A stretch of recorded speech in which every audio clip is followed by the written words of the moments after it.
पूज्यपाद स्वामी जी महाराज का ये भजन परमेश्वर के स्वरूप को वर्णन करता हुआ सच्चित एवं आनंद स्वरूप है परमात्मा। मैं उनको वंदना करता हूँ।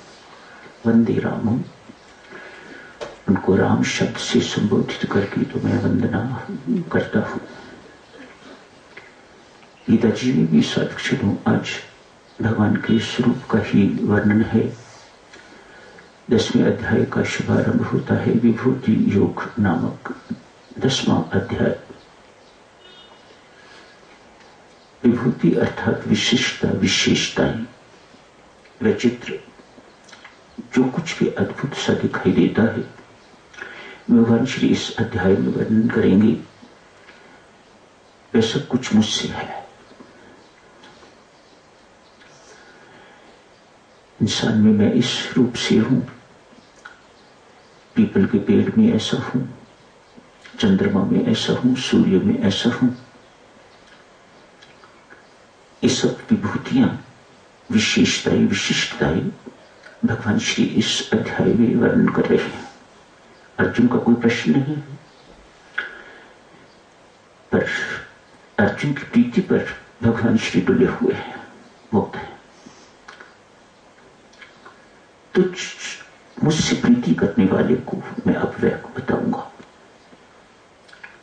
विशेषण देखिए, मुझसे प्रीति करने वाले को मैं तो पूछ नहीं रहा मुझसे, लेकिन तेरी प्रीति है मेरे साथ, फिर मेरी भी है। तो उस प्रीति के कारण मैं तुम्हें ये बात बता रहा हूं। मन इस अध्याय में भगवान श्री भूमिका तैयार करेंगे ताकि अगले अध्याय में अर्जुन तैयार होकर कहे मैं वह सब कुछ देखना चाहता हूं। तो विश्वरूप दर्शन अगला अध्याय भगवान श्री शुरू करेंगे। 11वां अध्याय भूमिका बना रहे हैं। पढ़ेंगे सत्संग। इसमें अनेक गुणों, अनेक वस्तुओं, अनेक व्यक्तियों का वर्णन करते हैं जिनमें मेरा विशेष प्रकाश कार्य करता है।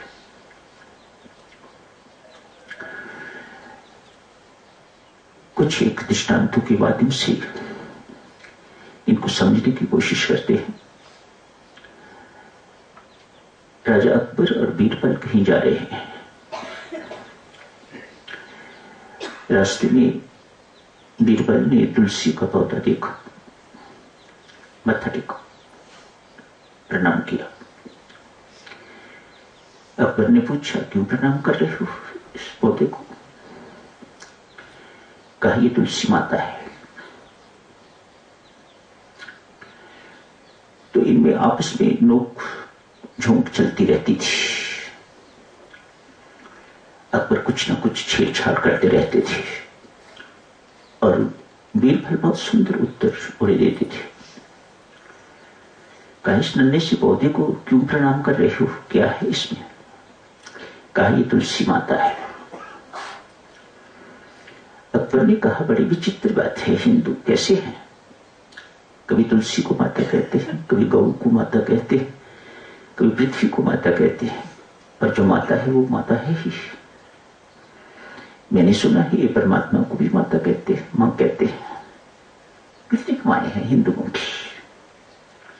एक व्यंग सा कसा और तुलसी को टांग मार दी राजा अकबर ने।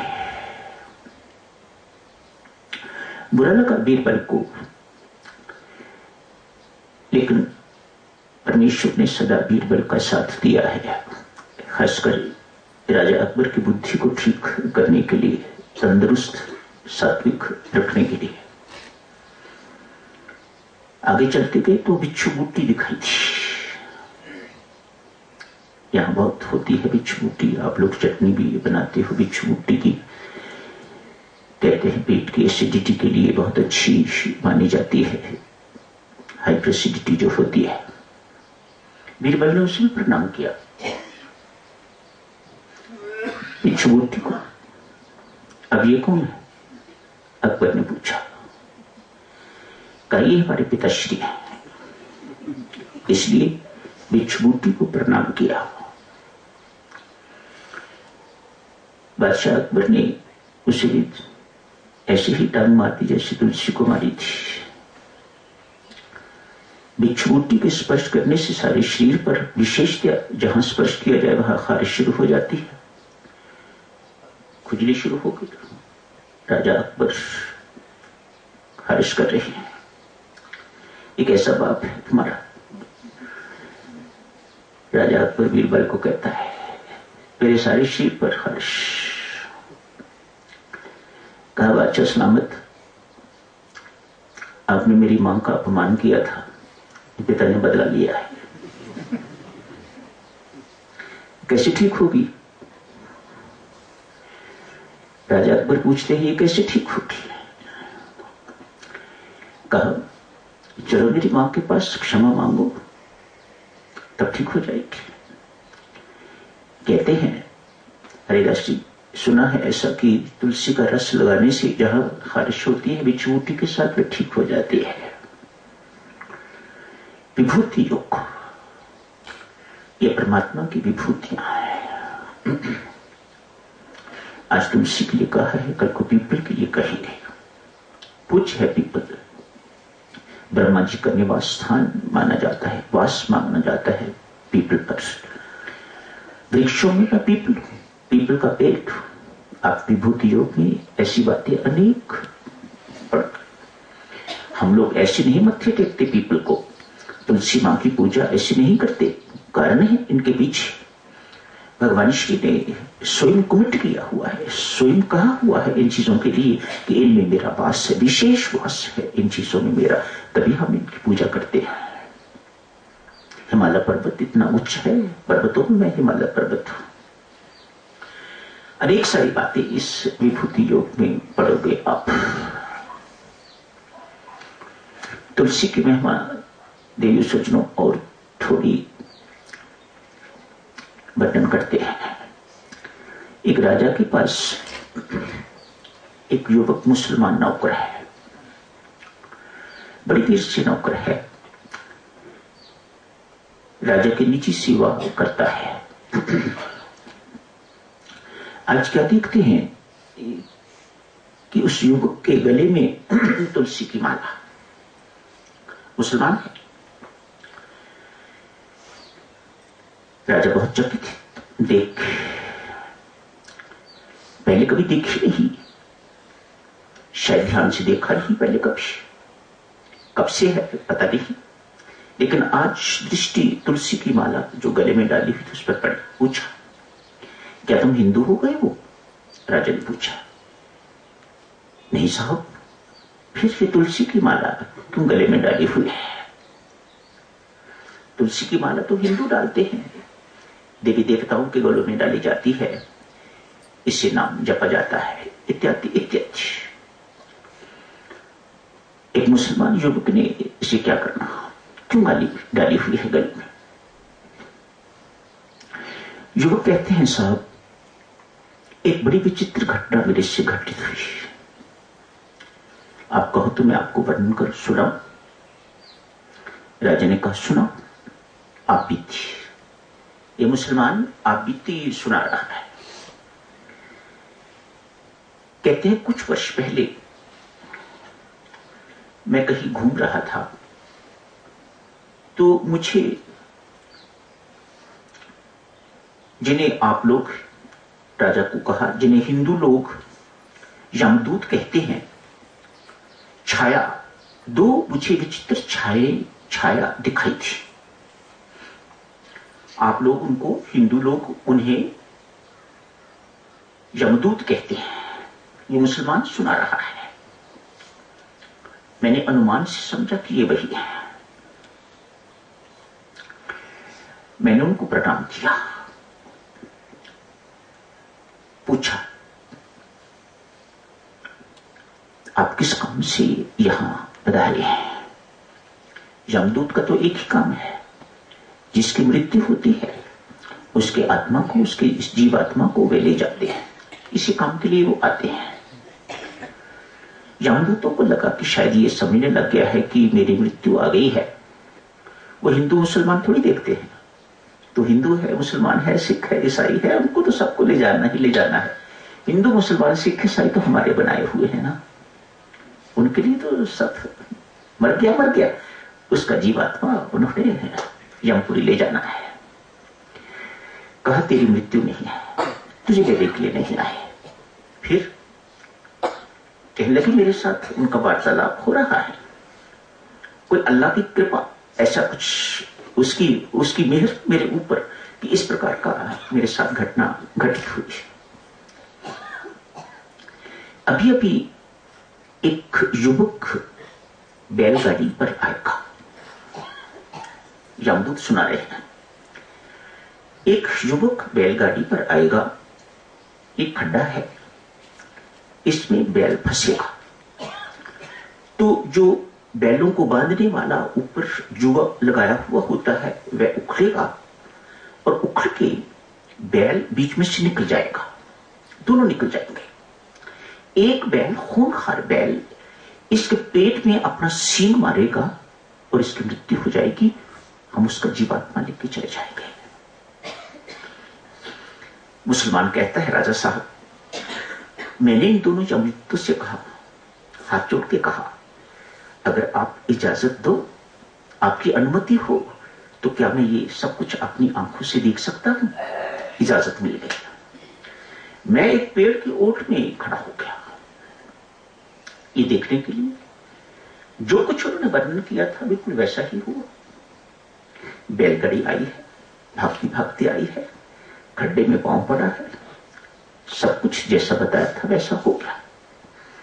बैल एक ने तेज सींग अपना उसके पेट में मारा, मानो ऐसे पेट फट गया हो, मृत्यु हो गई।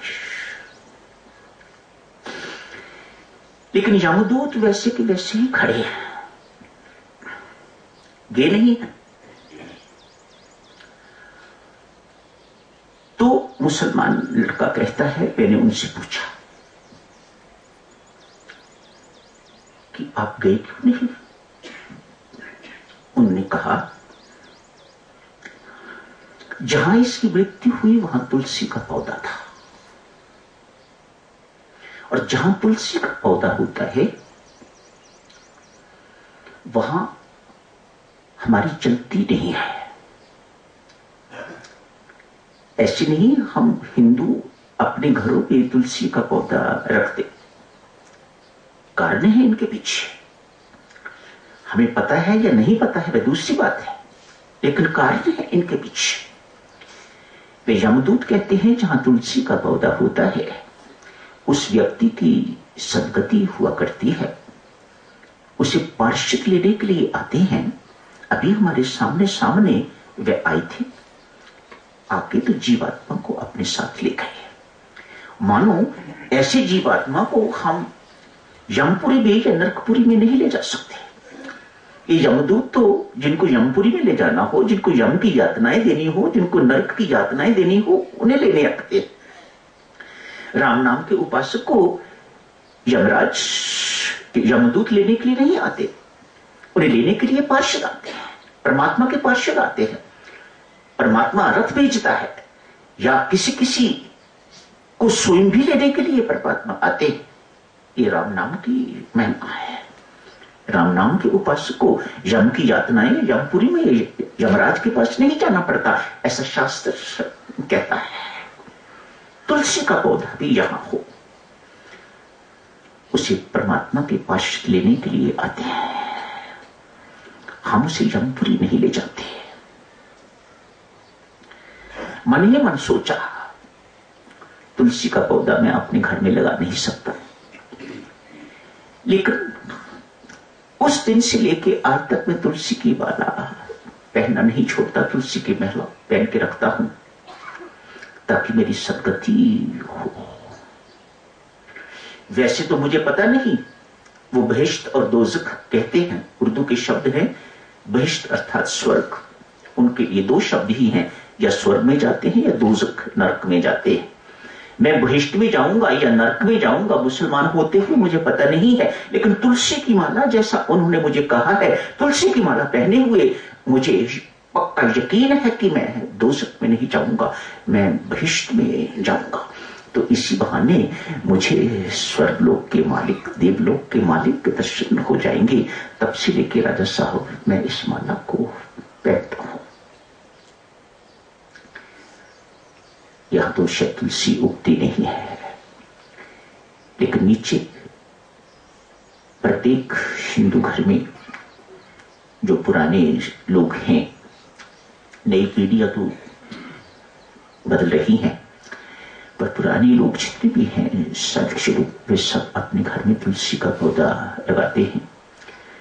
नियम है उनका, शाम को दीपक जलाएंगे, तुलसी के पौधे को मौली बांधेंगे जैसे पीपल के पौधे को की जाती है। तो ये उनका पूजन का ढंग है, पूजा की विधि है। जारी रखेंगे साधक। आज 10वें 11वें श्लोक में भगवान श्री ने बहुत बड़ी बात की है। जो प्रीतिपूर्वक मेरा भजन करते हैं, ये भजन क्या है? वे नहीं जो खिमी राम गाता है, नहीं, जो प्रीतिपूर्वक मेरा भजन करता है उससे मैं बुद्धि योग देता हूं। भजन क्या है और बुद्धि योग क्या है, कल से शुरू करेंगे चर्चा।